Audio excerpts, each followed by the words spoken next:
Okay, let's go.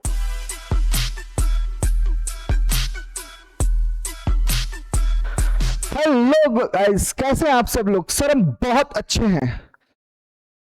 Welcome to our YouTube channel Jain tutorial commerce coaching classes. आज हम फिर से लेके आए हैं आपके लिए chapter number 2 basic accounting terms. मैं आपको ये बता देना चाहता हूं कि चैप्टर अपने आप में इतना इंपॉर्टेंट है जैसे एक ब्लड कितना इंपॉर्टेंट होता है बॉडी के अंदर। क्या उस ब्लड के बिना उस पूरी बॉडी में जान रह पाती है? सर बिल्कुल नहीं रह पाती। मैं सिंपली बोलना चाह रहा हूं, कहीं ना कहीं चैप्टर सबको लगता है ये थ्योरेटिकल है, बट इस चैप्टर की अपनी इंपॉर्टेंस है। आपके आने वाले हर चैप्टर में कहीं ना कहीं ये इंपॉर्टेंट बहुत ज्यादा बन जाएगी। ये इंपॉर्टेंस जो है बहुत ज्यादा बढ़ जाएगी, बिकॉज इस चैप्टर की इंपॉर्टेंस जो है अपने आप में बहुत ज्यादा है। बिकॉज ये इसके जो कीवर्ड्स है, इसके जो अकाउंटिंग टर्म्स हैं, वो हर चैप्टर में कहीं ना कहीं काम आने वाले हैं। क्या मेरी बात समझ में आती है? सर बिल्कुल समझ में आती है। तो बिना किसी देरी के स्टार्ट करते हैं आज का ये chapter number 2 basic accounting terms. जी हां, बेसिक अकाउंटिंग टर्म्स। मैं आपको ये बोलना चाह रहा हूं कि चैप्टर 1 की अंडरस्टैंडिंग के बाद चैप्टर 2 अपने आप में बहुत ज्यादा इंपॉर्टेंट है। अगर आपको इस चैप्टर की नॉलेज है तो मैं आपको बोलना चाह रहा हूं कि आपने अकाउंटेंसी की सबसे बेसिक चीज को कंप्लीट कर लिया है।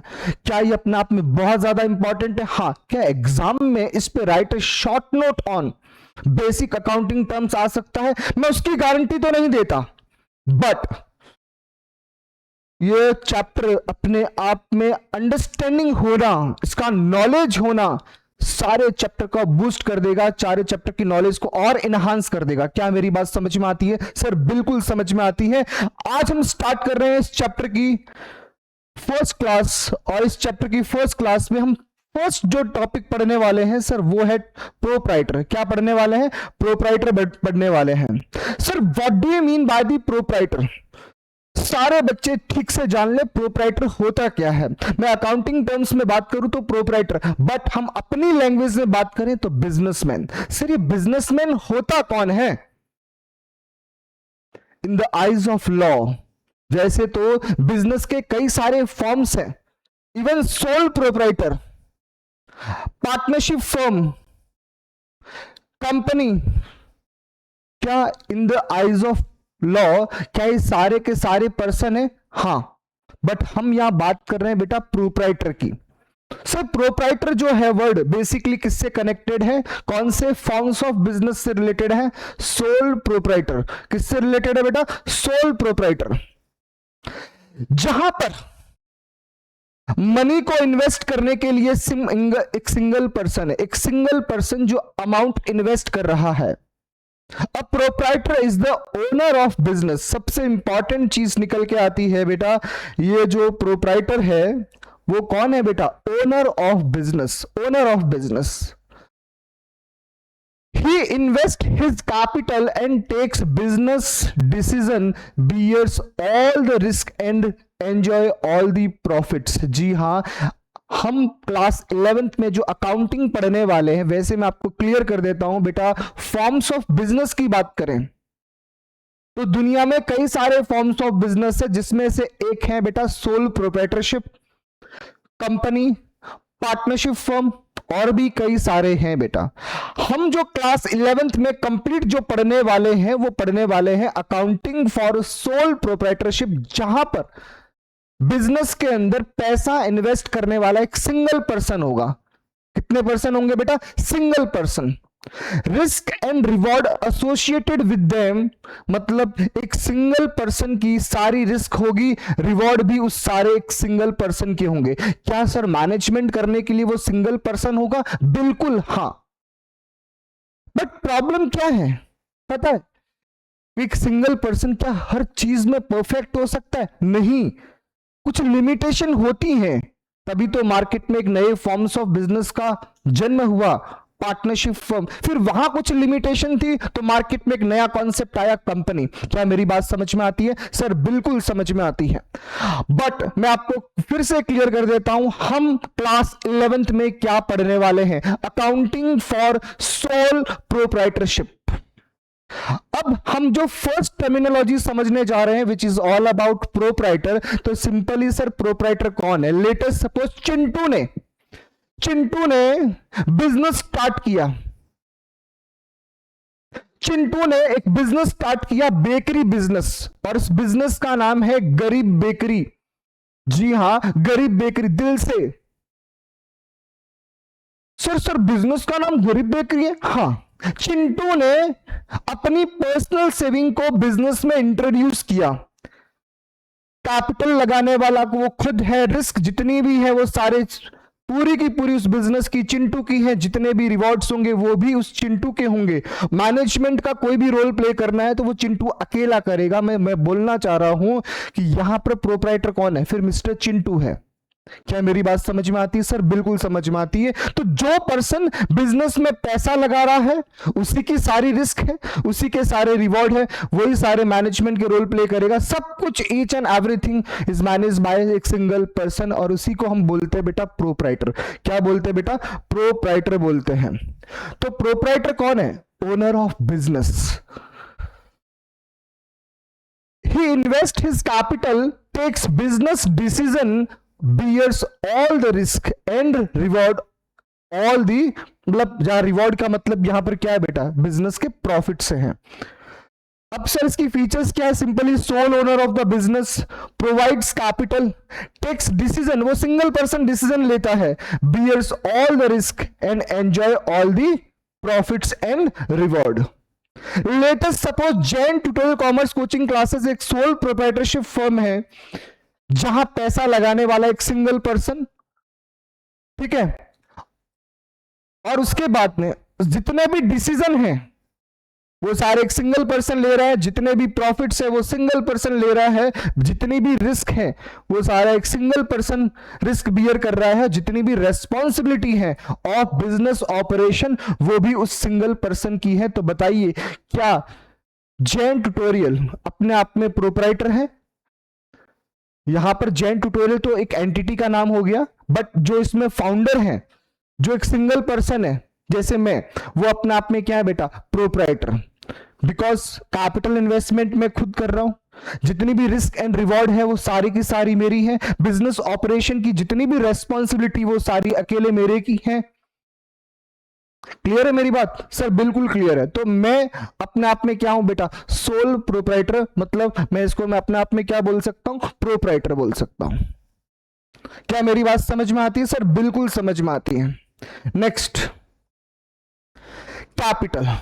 सर कैपिटल क्या होता है? एक प्रोप्राइटर बिजनेस में अमाउंट इन्वेस्ट करता है। ध्यान से सुनना बेटा, हम अकाउंटिंग फॉर सोल प्रोप्राइटरशिप की बात कर रहे हैं। एक सिंगल पर्सन जब अमाउंट बिजनेस में इन्वेस्ट करता है, सर देखो बिजनेस स्टार्ट करने के लिए वो अपनी पर्सनल सेविंग को यूज कर सकता है, या फिर नालायक को क्या वो प्रोप्राइटर कहीं से लोन लेके भी बिजनेस स्टार्ट कर सकता है? सर बिल्कुल कर सकता है। ध्यान से सुनना, यहां पर जो पार्ट क्या लिखा हुआ है? Capital is the liability of firm towards the proprietor और पार्टनर बिजनेस एंटिटी कॉन्सेप्ट। मैं ये बोलना चाह रहा हूं, Jain tutorial commerce coaching classes जो है, जहां के फाउंडर मिस्टर सवाई जैन, जिन्होंने बिजनेस में पैसा लगाया, खुद की पर्सनल सेविंग को बिजनेस में इंट्रोड्यूस किया, तो उस अमाउंट ऑफ मनी को हम क्या बोलने वाले हैं? कैपिटल। क्या मेरी बात समझ में आती है? सर बिल्कुल समझ में आती है। कैपिटल को बेटा इंटरनल लायबिलिटी भी बोलते हैं, ये बात हमने चैप्टर 1 में पढ़ी थी। सर ऐसा भी तो हो सकता है मिस्टर सवाई जैन ने कहीं से लोन लिया और बिजनेस स्टार्ट किया, तो क्या उस अमाउंट को हम कैपिटल का नाम देंगे? नहीं, ये बात ध्यान रखना, वो अपने आप में एक लायबिलिटी है। तो सर क्या कैपिटल भी लायबिलिटी है? हाँ, कैपिटल को हम इंटरनल लायबिलिटी बोलते हैं। अगर मैंने कहीं से लोन लेके बिजनेस स्टार्ट किया है तो वो बेटा एक्सटर्नल लायबिलिटी है। ये बात हमने चैप्टर 1 में पढ़ी थी ठीक से। क्या मेरी बात समझ में आती है? सर बिल्कुल समझ में आती है। तो सिंपली आपको यह समझना है, capital is the liability of firm towards the proprietor. अगर मैंने बिजनेस में अपनी पर्सनल सेविंग इंट्रोड्यूस की है पर्सनल सेविंग, तो मैं उसे क्या नाम देने वाला हूं? Capital. It is the amount invested in an enterprise by the proprietor or by a partner. It may be in the form of money or assets. हाँ, ये हो सकता है. लेटेस्ट सपोज मैंने जब अपना कोचिंग क्लास स्टार्ट किया, मेरे पास कुछ पुराना फर्नीचर था, मैंने वो भी अपने बिजनेस में इंट्रोड्यूस किया अलॉन्ग विथ मेरी पर्सनल सेविंग. मेरी बात ध्यान से सुनना, मेरी अपनी पर्सनल सेविंग मैंने बिजनेस में इंट्रोड्यूस की अलॉन्ग विथ मेरे पास पुराना फर्नीचर पड़ा था, उसको भी मैंने बिजनेस में इंट्रोड्यूस किया. क्या वो भी मेरी कैपिटल का पार्ट है? यस. लेटेस्ट सपोज मैंने कैश इंट्रोड्यूस किया 1 लाख रुपीस, वैसे 1 लाख से कुछ होता नहीं है, 1 लाख रुपीस इंट्रोड्यूस किया और मेरे पास पुराना फर्नीचर था, लेटेस्ट सपोज 50,000 का, वो मैंने बिजनेस में इंट्रोड्यूस किया. बताइए इस वक्त मेरी टोटल कैपिटल कितनी है? 1,50,000. कितना है बेटा? 1,50,000. क्या मेरी बात समझ में आती है? सर बिल्कुल समझ में आती है. तो इसका मतलब आपको ये रिजिड नहीं होना है कि पर्सनल सेविंग अगर इंट्रोड्यूस कर रहा हूं तभी कैपिटल है. नहीं, अगर मैं कोई एसेट्स, अपनी पर्सनल एसेट्स को भी बिजनेस में इंट्रोड्यूस कर रहा हूं तो भी वो किसका पार्ट बनेगी? कैपिटल का पार्ट बनेगी. अब एक बात याद रखना, हम अभी जो फॉर्म्स ऑफ बिजनेस की बात कर रहे हैं बेटा, वो सोल प्रोप्राइटर की बात कर रहे हैं. Accounting for sole proprietor. Sir अगर कंपनी फॉर्म में है तो बेटा पैसा कौन इन्वेस्ट करता है एक्चुअल में? Share holder. शेयर होल्डर, ठीक है. और तो शेयर होल्डर जो पैसा बिजनेस में इंट्रोड्यूस कर रहा है, ठीक है, वो अपने आप में कैपिटल है. और अगर मैं बात करूं पार्टनरशिप फर्म की, तो वहां पैसा कौन इंट्रोड्यूस कर रहा है? पार्टनर. कौन इंट्रोड्यूस कर रहा है बेटा? पार्टनर. ठीक है. अब यहां पर क्या लिखा है? Capital is also known as a owner's equity. हाँ, कैपिटल का एक दूसरा नाम है ओनर्स इक्विटी एंड सेकंड नाम है बेटा net worth. Most important from examination point of view, ध्यान से रखिएगा, इस पॉइंट को ध्यान से याद रखिएगा. ओनर्स इक्विटी और नेटवर्थ. क्या मेरी बात समझ में आती है? सर बिल्कुल समझ में आती है. प्रोप्राइटर जो है मनी इन्वेस्ट कर सकता है, एसेट्स इंट्रोड्यूस कर सकता है, कोई दिक्कत नहीं है. उसे हम क्या बोलते हैं बेटा? कैपिटल बोलते हैं, ओनर्स इक्विटी बोलते हैं. ठीक है बेटा. सर नेट वर्थ, जी हां, कैपिटल का दूसरा नाम नेटवर्थ भी है. बेटा अगर कंपनी के फॉर्म में बात करें तो पैसा कौन इन्वेस्ट करता है? शेयर होल्डर करते हैं, शेयर होल्डर. ठीक है बेटा. और पार्टनरशिप फर्म में बात करें तो पैसा कौन इंट्रोड्यूस कर रहा है? पार्टनर. तो अकाउंटिंग फॉर सोल प्रोप्राइटरशिप की अगर बात करें बेटा, तो अमाउंट जो इन्वेस्ट करता है वहां पर उसको क्या बोलते हैं? प्रोप्राइटर बोलते हैं. कंपनी में अमाउंट इन्वेस्ट करने वाले को क्या बोलते हैं? शेयर होल्डर बोलते हैं. और पार्टनरशिप फर्म में पार्टनर बोलते हैं. क्या मेरी बात समझ में आती है? सर बिल्कुल समझ में आती है. बात को लॉक कर दिया जाए. क्या हम नेक्स्ट पॉइंट पे मूव कर सकते हैं? सर बिल्कुल कर सकते हैं. आइए बेटा, मीनिंग ऑफ ड्राइंग्स. तो मैं आपको सिंपल बोलूं, मैं अब यहां पर सारी बातें प्रोप्राइटर के पॉइंट ऑफ व्यू से करूंगा. लेटेस्ट सपोज एक प्रोप्राइटर, अब आपको पता है प्रोप्राइटर कौन होता है? सर बिल्कुल पता है, जो पैसा लगा रहा है, जो बिजनेस में पैसा इंट्रोड्यूस कर रहा है.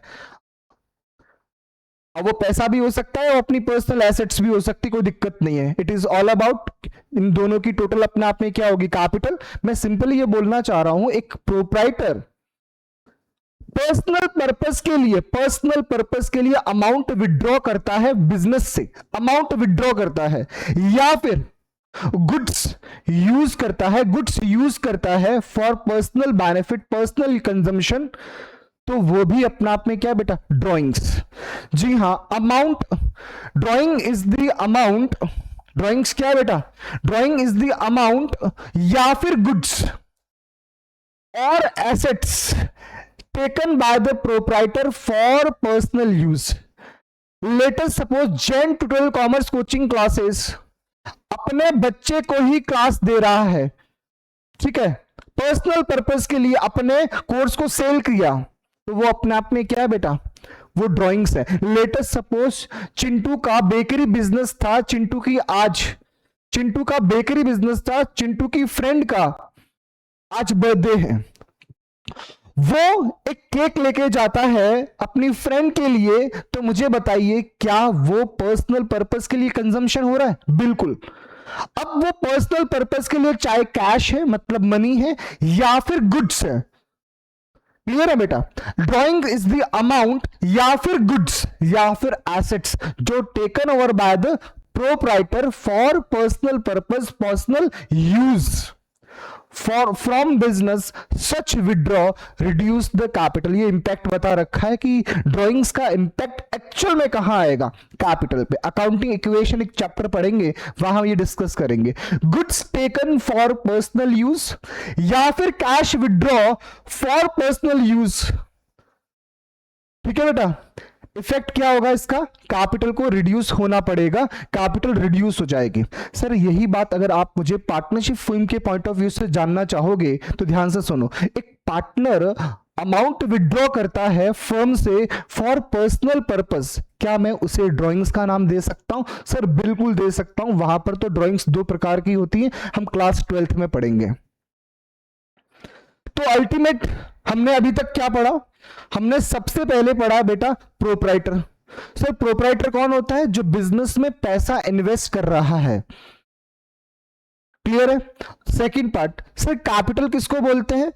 अगर प्रोप्राइटर बिजनेस में मनी इन्वेस्ट कर रहा है या फिर अपनी पर्सनल एसेट इंट्रोड्यूस कर रहा है, तो क्या मैं उसको कैपिटल का नाम दे सकता हूं? बिल्कुल। कैपिटल को हम इंटरनल लायबिलिटी भी बोलते हैं।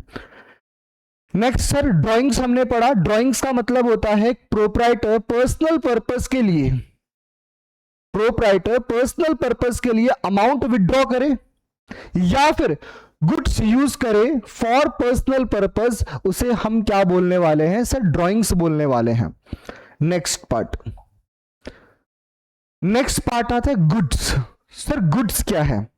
लेटेस्ट सपोज चिंटू का बिजनेस जो है वो बेकरी बिजनेस है, तो बेटा बेकरी बिजनेस में वो क्या बनाता है? लेटेस्ट सपोज केक बनाता है, पेस्ट्री बनाता है, मफिन बनाता है, वो अपने आप में क्या है बेटा? गुड्स है। लेटेस्ट सपोज मिस्टर रामलाल ने इलेक्ट्रॉनिक अप्लायंसेस का बिजनेस स्टार्ट किया। इलेक्ट्रॉनिक अप्लायंसेस का, एसी, कूलर, फ्रिज, इनका बिजनेस स्टार्ट किया, तो बताइए उस रामलाल के लिए गुड्स क्या है? वो सारे इलेक्ट्रॉनिक अप्लायंसेस। क्या मेरी बात समझ में आती है? सिंपली गुड्स का मतलब होता है जिस चीज का व्यापार कर रहे हो, जिस चीज का बिजनेस कर रहे हो। क्या बाल को मेरी बात समझ में आती है? सर बिल्कुल समझ में आती है। लेटेस्ट सपोज जेठालाल ने मोबाइल फोन की शॉप स्टार्ट कर दी, मोबाइल बेचने का काम स्टार्ट कर दिया है। जेठालाल ने एक बिजनेस स्टार्ट किया मोबाइल फोन का, तो mobile shop buy and sell. बेटा सिंपल सी बात है, आप जिस चीज का व्यापार कर रहे हो उसी को बार बार खरीदोगे, उसी को बार बार बेचोगे। आप खरीदते ही क्यों हैं? For the purpose of sale. अगर किसी का क्लॉथ का बिजनेस है तो वो क्या करेगा? जैसे गारमेंट का बिजनेस है तो वो गारमेंट स्टोर खरीदेगा, जितना भी उसका गारमेंट का आइटम्स है वो सारे खरीदेगा और बेचेगा, तो वो अपने आप में क्या है? उसके लिए क्लोथ क्या अपने आप में? गुड्स है। किसी का बुक्स का बिजनेस है तो वो क्या करेगा? बुक्स परचेज करेगा एंड सेल करेगा। लेटेस्ट सपोज मिस्टर अय्यर ने फर्नीचर का बिजनेस स्टार्ट किया, तो सिंपल सी बात है फर्नीचर में वो क्या करेगा? लेटेस्ट सपोज उसका काम है बना बनाया फर्नीचर खरीदता है और मार्केट में फिर सेल करता है, तो बेटा उनके लिए फर्नीचर फिर क्या है? गुड्स है। जी हाँ, फर्नीचर उसके लिए गुड्स है। लेटेस्ट सपोज, इसका मतलब सर फर्नीचर हमेशा एसेट्स हो, ये जरूरी नहीं है। आप जिस चीज का व्यापार कर रहे हो, जिस चीज का बिजनेस कर रहे हो, वो अपने आप में गुड्स है। क्या है बेटा? गुड्स। क्या मेरी बात समझ में आती है? सर बिल्कुल समझ में आती है। Latest suppose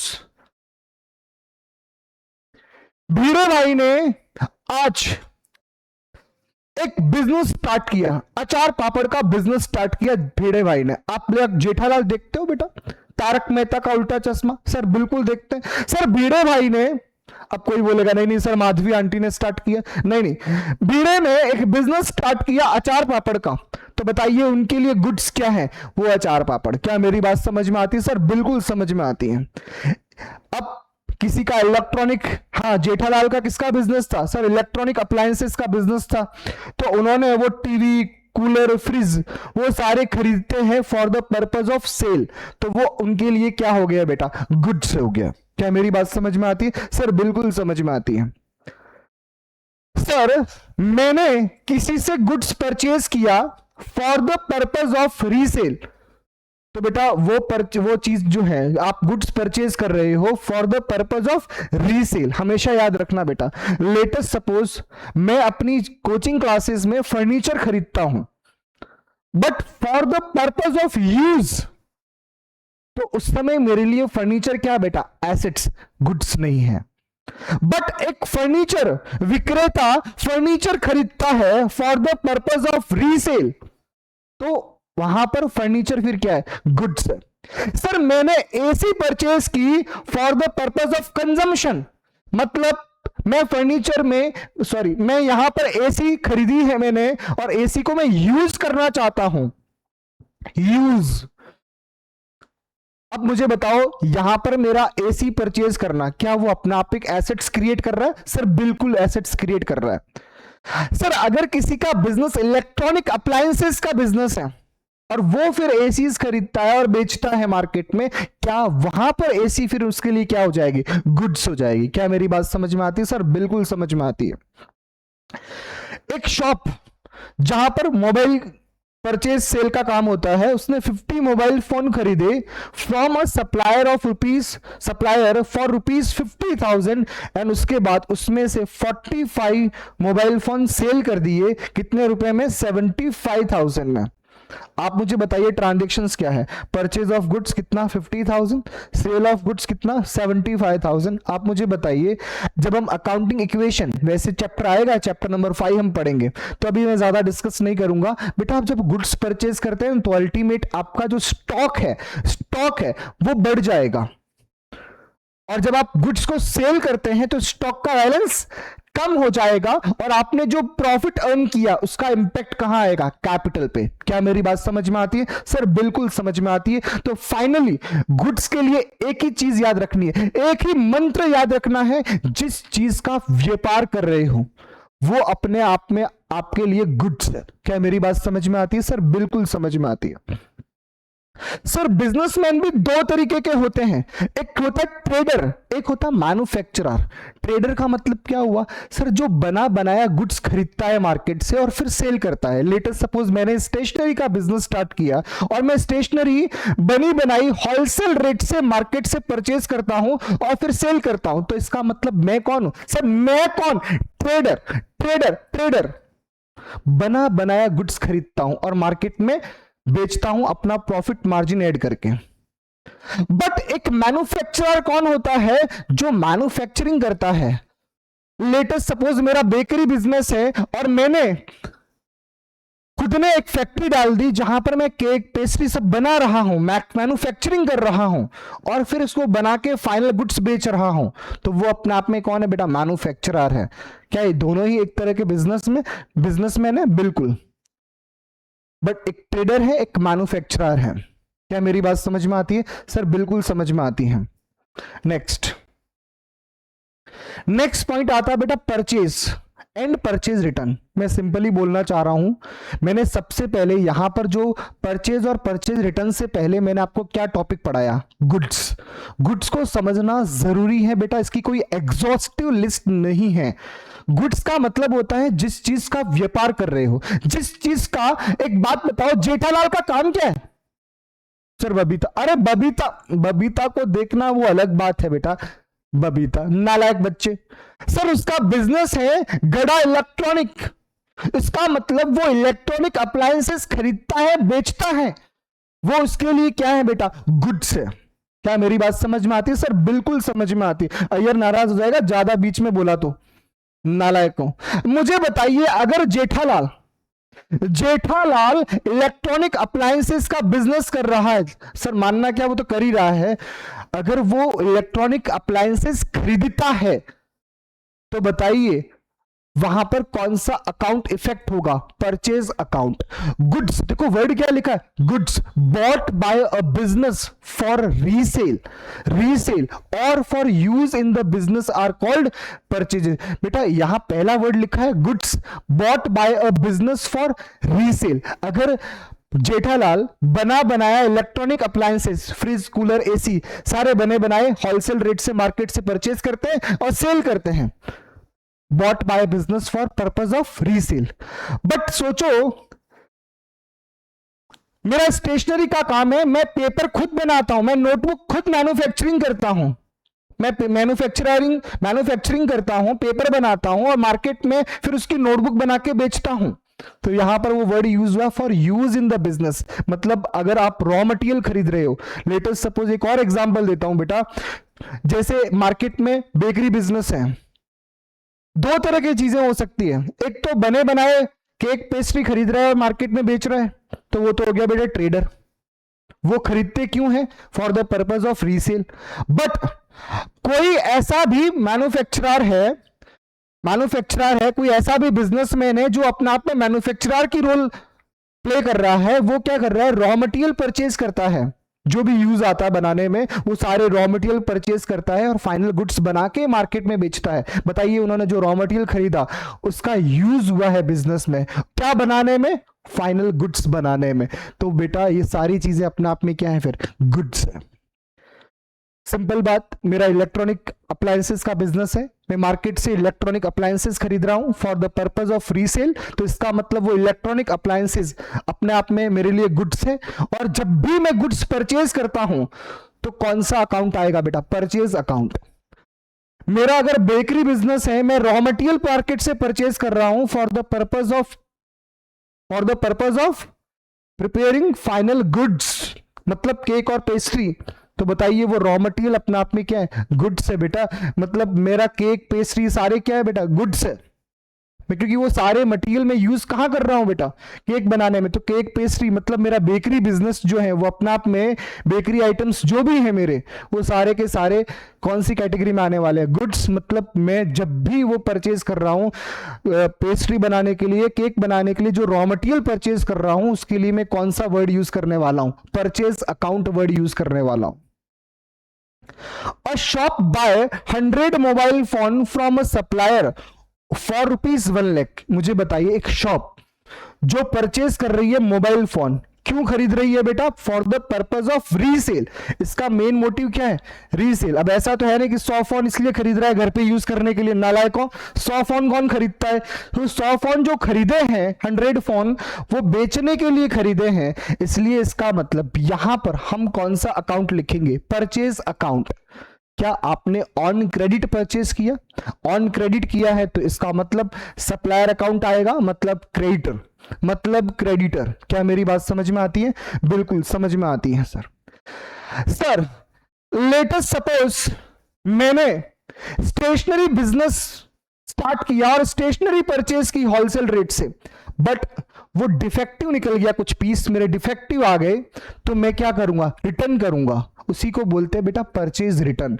goods return to the supplier due to defect, damage, shortage, उसको मैं क्या बोलने वाला हूं? परचेज रिटर्न बोलने वाला हूं। क्या मेरी बात समझ में आती है? सर बिल्कुल समझ में आती है सर। मेरे दिवाली के टाइम में मैंने क्रेकर्स, पटाखों का बिजनेस स्टार्ट किया। नालायक कुछ लोग तो पता नहीं किसको पटाखे बोल रहा है, पटाखों का बिजनेस स्टार्ट किया। बट क्या हुआ कि मेरे लास्ट जो ऑर्डर था मैंने मंगाया तो दिवाली को था, बट दिवाली से 10 दिन बाद वो ऑर्डर मुझे रिसीव होता है।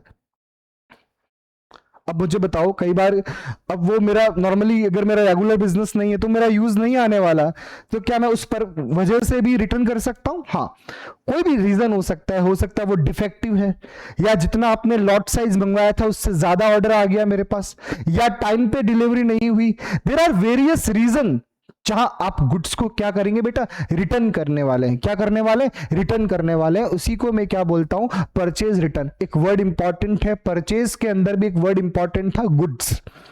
और परचेज रिटर्न में भी एक वर्ड इंपॉर्टेंट है गुड्स।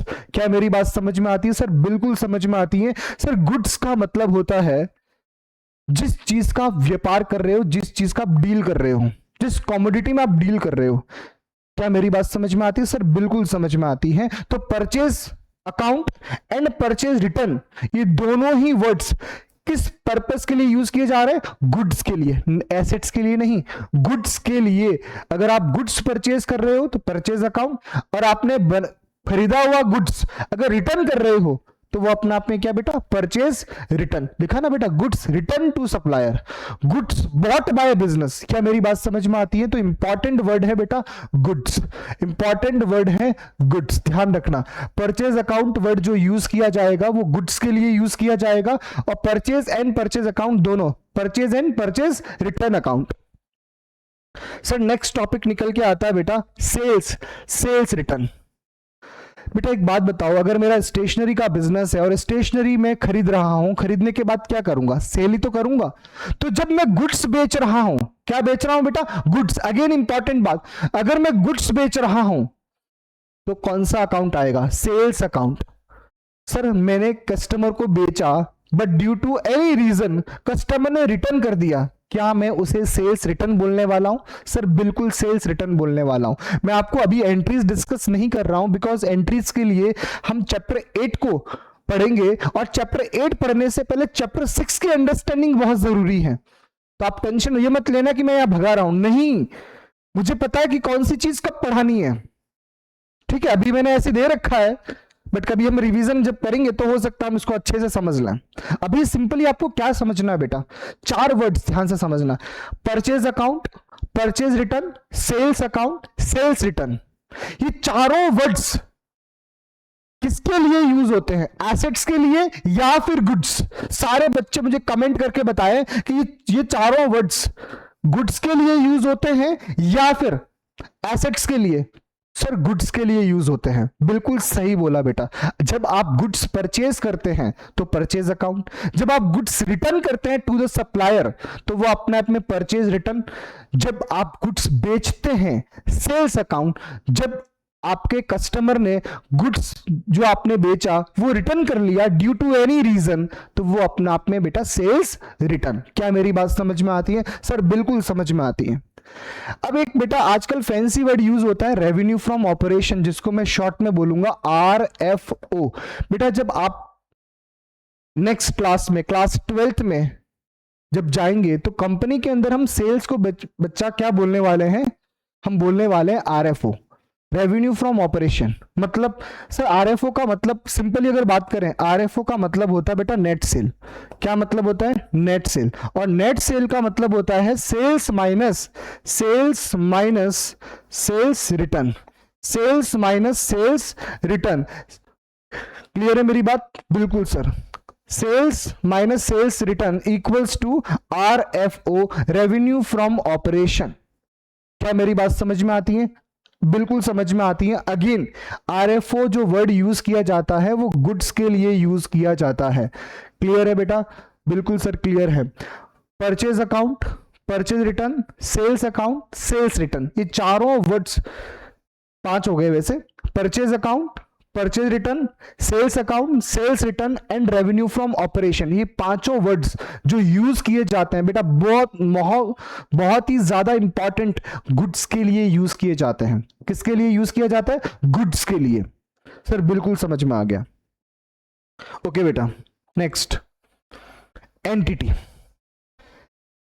सर मैंने अपना कोचिंग क्लास का बिजनेस स्टार्ट किया, Jain tutorial commerce coaching classes मैंने स्टार्ट किया। मैं एज अ प्रोप्राइटर में पैसा बिजनेस में इन्वेस्ट कर रहा हूं। मैंने अपने बिजनेस का एक नाम दिया Jain tutorial commerce coaching classes.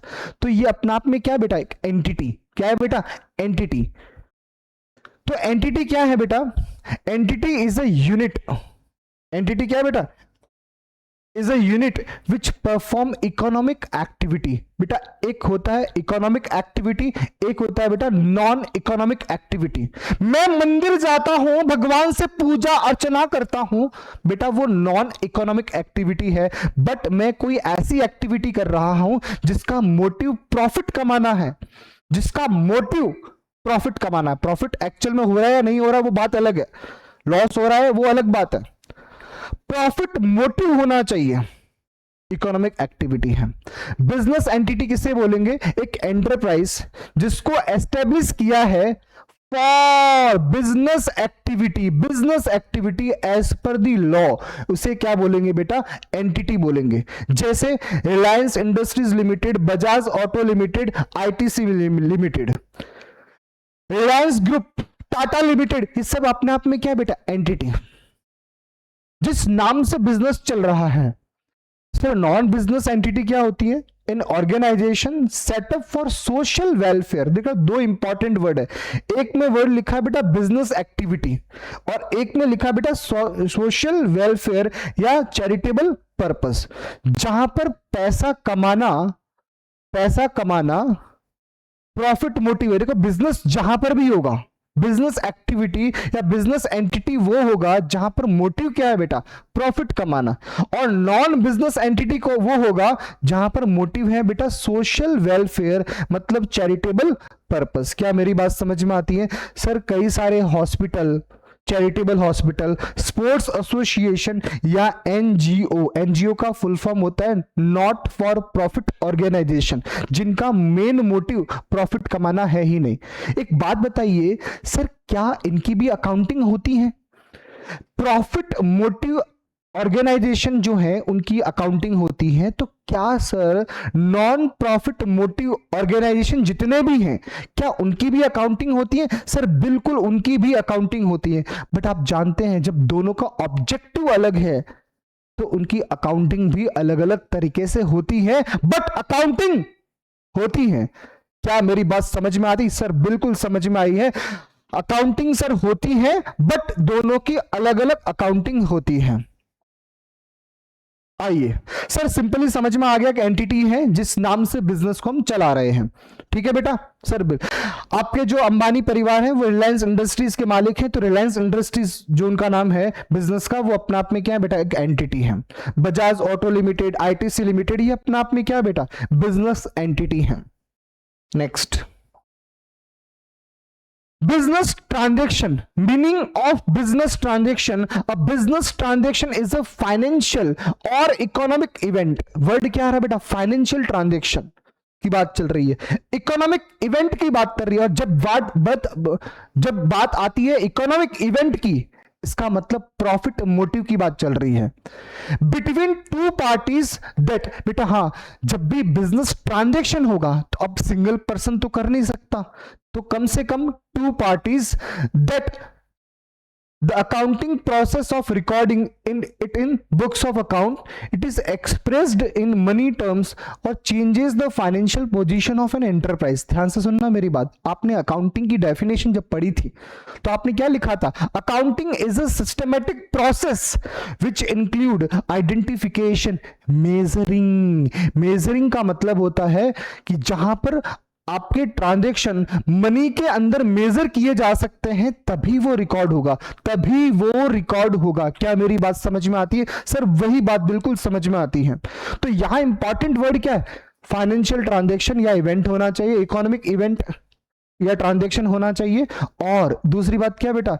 Money terms, मतलब मनी के अंदर जिसको मेजर किया जा सके। सर मैंने कहा सर मेरा मैनेजमेंट बहुत ज्यादा सुंदर है। नालायकों, क्या मैं इस बात को बुक्स ऑफ अकाउंट में रिकॉर्ड कर सकता हूं? सर बिल्कुल नहीं। हमने पढ़ा था चैप्टर नंबर 1 में limitation of accounting, accounting ignore the qualitative effect.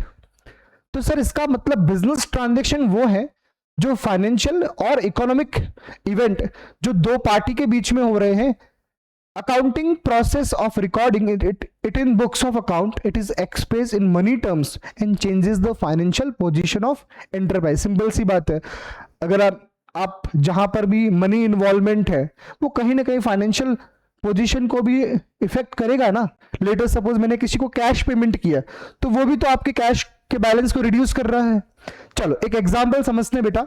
एक सेलर है जिसका नाम है अमृत, अमृत धारा, अमृत। ये जो बच्चा है, हाँ अमिताभ बच्चन नहीं बेटा, अमृत लिखा हुआ है नालायक को। इन्होंने गुड्स सेल किया कितने रुपए का, 1,00,000 रुपीज का। किसको बेटा, गुरमान को। ठीक है बेटा, सिंपल सी बात है, अमृत सेल कर रहा है मतलब ये सेलर है और ये बेटा बायर है। ये गुरमान जो है बेटा बायर है, ये सेलर ऑफ गुड्स है, ये बायर ऑफ गुड्स है। ठीक है बेटा, क्या इनके बीच में कोई ट्रांजैक्शन हो रहा है? सर बिल्कुल वो ट्रांजैक्शन हो रहा है। क्या मैं उस ट्रांजैक्शन को बिजनेस ट्रांजैक्शन बोल सकता हूं? सर बिल्कुल बिजनेस ट्रांजैक्शन बोला जा सकता है। क्यों? क्या ये फाइनेंशियल ट्रांजैक्शन है? यस। क्या मैं इकोनॉमिक ट्रांजैक्शन या इवेंट बोल सकता हूं? यस। क्या इस ट्रांजैक्शन को मनी के अंदर मेजर किया जा सकता है? बिल्कुल सर, मनी के अंदर मेजर किया जा सकता है। सर और भी कई सारे एग्जाम्पल हो सकते हैं बिजनेस ट्रांजैक्शन के। बिल्कुल, जैसे मुझे डेटर से अमाउंट कलेक्ट हुआ। अब सर ये डेटर कौन है? बिल्कुल समझाऊंगा, टेंशन मत लो, इसी चैप्टर में समझाऊंगा।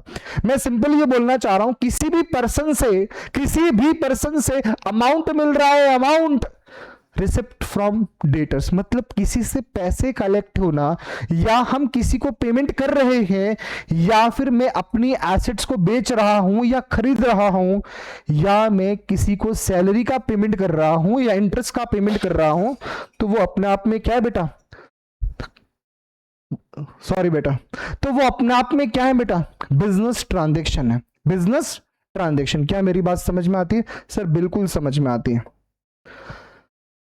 सिंपल सी बात है, बिजनेस ट्रांजैक्शन होने के लिए फाइनेंशियल ट्रांजैक्शन का होना जरूरी है। क्या मैं उसको इकोनॉमिक इवेंट या ट्रांजैक्शन बोल सकता हूं? सर बोल सकता हूं। और दूसरी इंपॉर्टेंट बात है बेटा, मनी के अंदर मेजर होना चाहिए।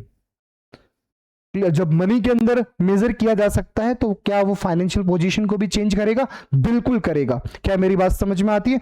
बिल्कुल समझ में आती है। Meaning of account.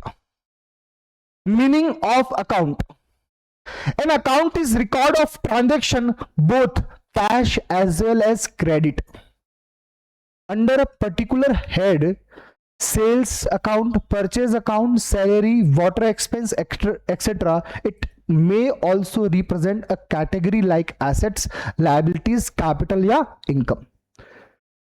सर क्या है ये अकाउंट? जैसे मैं कई बार बोलता हूं परचेज अकाउंट, कई बार मैं बोलता हूं सेल्स अकाउंट। क्या मतलब हुआ? अगर मैं बोलता हूं परचेज अकाउंट, इसका मतलब मैं जब गुड्स परचेज कर रहा हूं, चाहे वो गुड्स कैश में हो, चाहे वो गुड्स क्रेडिट में हो, अगर मैं गुड्स परचेज कर रहा हूं और वो गुड्स चाहे कैश में परचेज कर रहा हूं, चाहे मैं क्रेडिट में परचेज कर रहा हूं, क्या मैं उसे परचेज अकाउंट का नाम दे सकता हूं? बिल्कुल। An account is record of transaction. Account क्या करता है? ट्रांजैक्शन को रिकॉर्ड करता है, चाहे वो ट्रांजैक्शन कैश का हो, चाहे वो ट्रांजैक्शन क्रेडिट का हो। Cash account, record of transaction, sales of goods. Assets account क्या रिकॉर्ड करेगा? एसेट्स को रिकॉर्ड करेगा। सेल्स अकाउंट किसको रिकॉर्ड करेगा? Sale of account. ठीक है बेटा। और लायबिलिटीज अकाउंट किसको रिकॉर्ड करेगा? जितनी भी लायबिलिटी है, चाहे लोन है, बैंक लोन है या और भी। क्या मेरी बात समझ में आती है? बिल्कुल बेटा, मैं सिंपल ये बोलना चाह रहा हूं, अकाउंट का मतलब ये है कि वो कैश अकाउंट अगर मैं कहीं बोल रहा हूं तो इसका मतलब वहां पर कैश से रिलेटेड जितने भी ट्रांजैक्शन है वो हम रिकॉर्ड करेंगे। अगर मैं बोल रहा हूं परचेज अकाउंट, इसका मतलब जब मैं गुड्स परचेज कर रहा हूं, और वो गुड्स कैश में भी हो सकता है, क्रेडिट में भी हो सकता है, वो सारे परचेज अकाउंट में आएंगे। अगर मैं बोलता हूं बेटा सेल्स अकाउंट, और आप जानते हैं बेटा सेल्स अकाउंट चाहे परचेज अकाउंट हो, चाहे सेल्स अकाउंट हो, चाहे परचेज रिटर्न अकाउंट हो, चाहे सेल्स रिटर्न अकाउंट हो, चाहे रेवेन्यू फ्रॉम ऑपरेशन है, ये पांचों अकाउंट जो है बेटा किसके रिगार्ड में बात की जा रही है? गुड्स। अल्टीमेट पॉइंट है गुड्स। क्या मेरी बात समझ में आती है? सर बिल्कुल समझ में आती है। कोई डाउट? सर बिल्कुल डाउट ही नहीं है।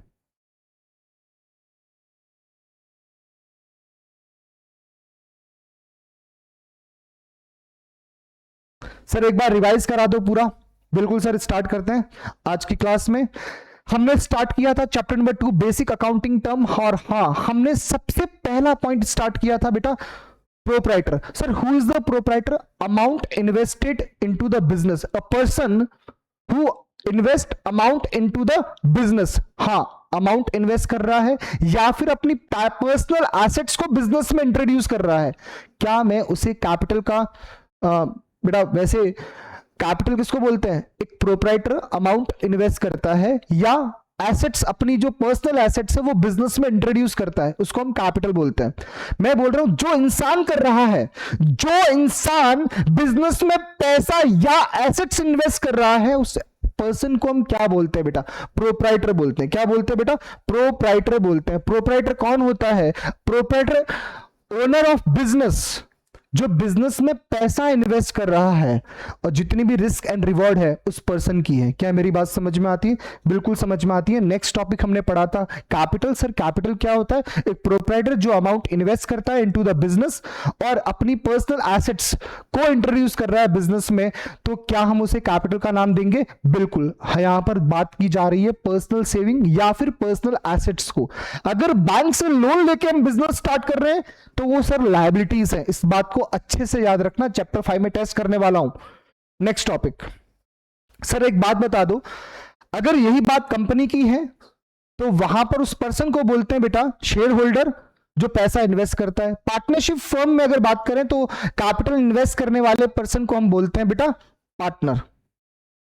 ओके सर, ड्राइंग्स का मतलब क्या होता है? अगर प्रोप्राइटर पर्सनल पर्पस के लिए अमाउंट विड्रॉ करता है या अमाउंट विड्रॉ कर सकता है या फिर गुड्स यूज करता है फॉर कंजम्पशन पर्पस, तो क्या हम, हाँ कंजम्पशन कैसा बेटा? पर्सनल कंजम्पशन, तो उसे हम क्या बोलेंगे बेटा? ड्राइंग्स बोलेंगे। सर ड्राइंग्स का मतलब सिंपल बात है, प्रोप्राइटर की भाषा में या प्रोप्राइटर के हिसाब से अगर मैं बोलना चाहूं, एक प्रोप्राइटर अपने पर्सनल पर्पस के लिए अमाउंट विड्रॉ करे या गुड्स का यूज करे, उसे हम ड्राइंग्स बोलने वाले हैं। मैंने बोला था चिंटू बेकरी बिजनेस चला रहा है, उसने अपनी फ्रेंड के लिए एक केक लेके गया, तो क्या वो केक का यूज पर्सनल एक्सपेंडिचर था, पर्सनल पर्पस के लिए था? बिल्कुल। तो क्या मैं उसके ड्राइंग्स बोल सकता हूं? बिल्कुल।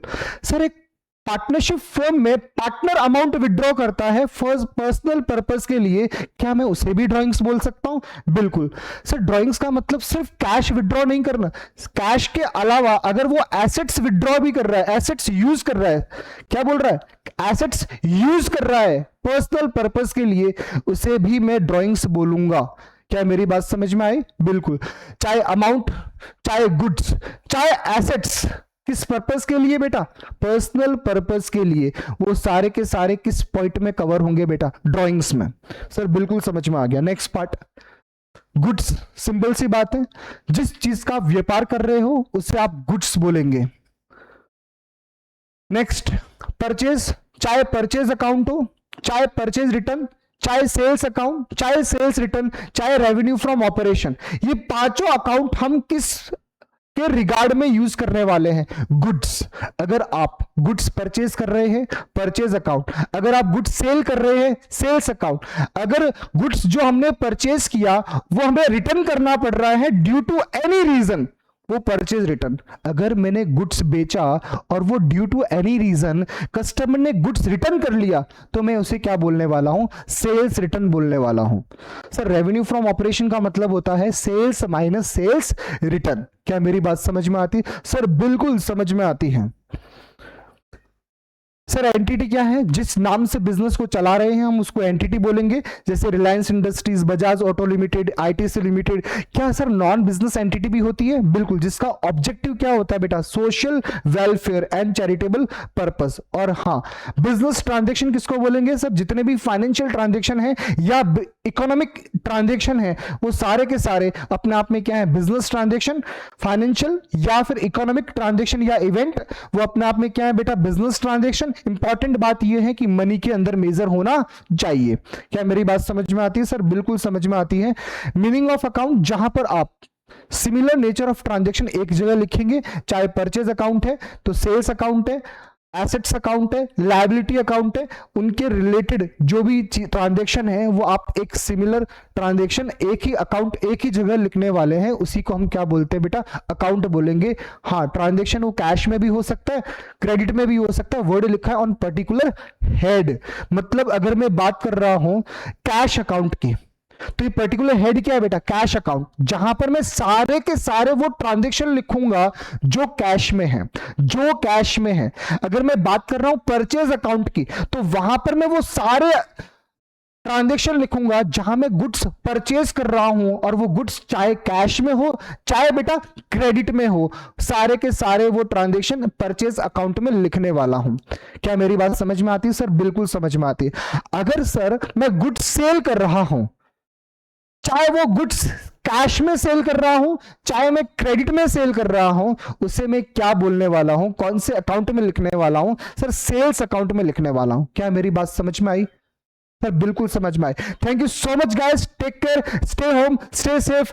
नेक्स्ट मिलते हैं नेक्स्ट क्लास में। थैंक यू सो मच, देखते रहिएगा, नेक्स्ट क्लास आपको बहुत जल्दी मिलने वाली है। Thank you so much guys, take care, stay home, stay safe, bye bye, take care, bye bye. Okay, let's go.